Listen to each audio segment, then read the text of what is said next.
come kids, welcome back.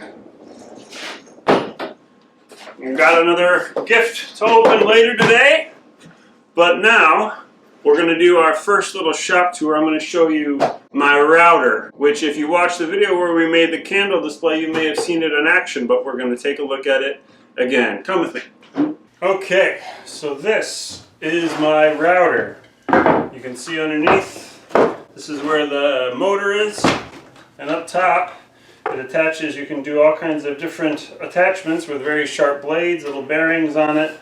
Alright, so right here we have just a normal rectangular piece of wood, okay?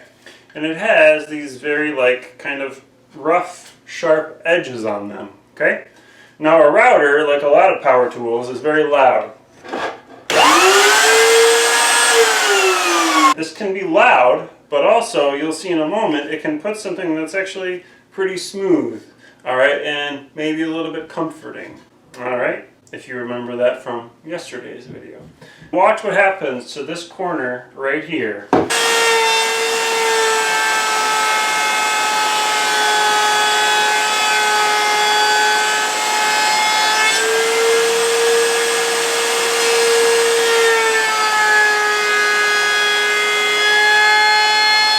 Okay, you can see that as loud as that was, it took those sharp corners and curved them off.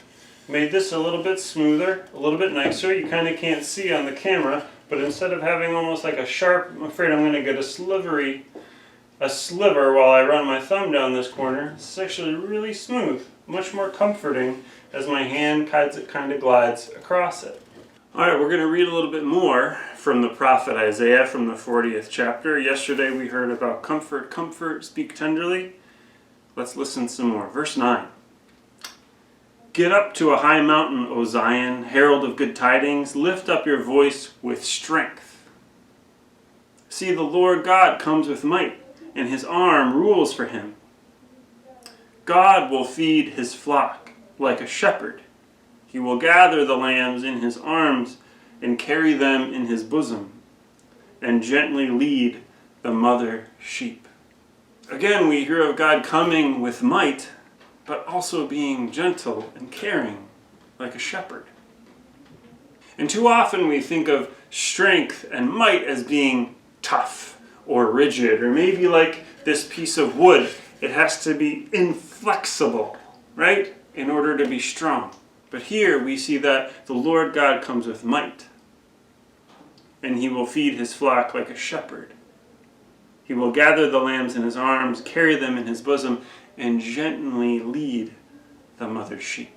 So there's strength and there's gentle, and that's unexpected, because too often we think that to be strong you have to be tough and inflexible, and that's just not true.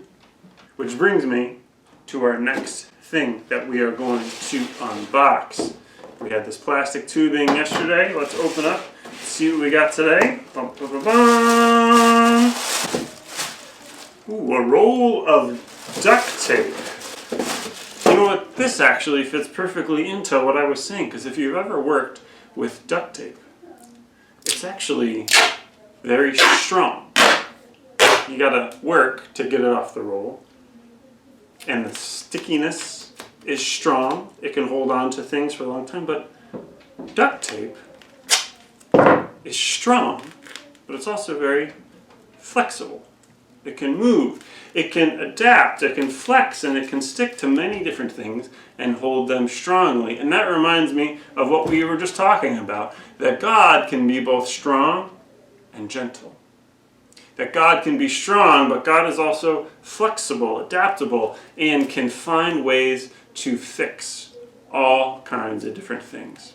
So this is part number 2 in whatever we're going to be building at the end of the week. That goes with our tubing right there, and we'll see what comes together. But again, to tie back into what Kaylee was saying last week, the unexpected coming of God in the form of baby Jesus shows us that God does not play by our rules of strength. God is strong and gentle. God can be loud and comforting. God can be all-powerful and vulnerable like a baby. And that is good news. And tomorrow, I will tell you why. See you then.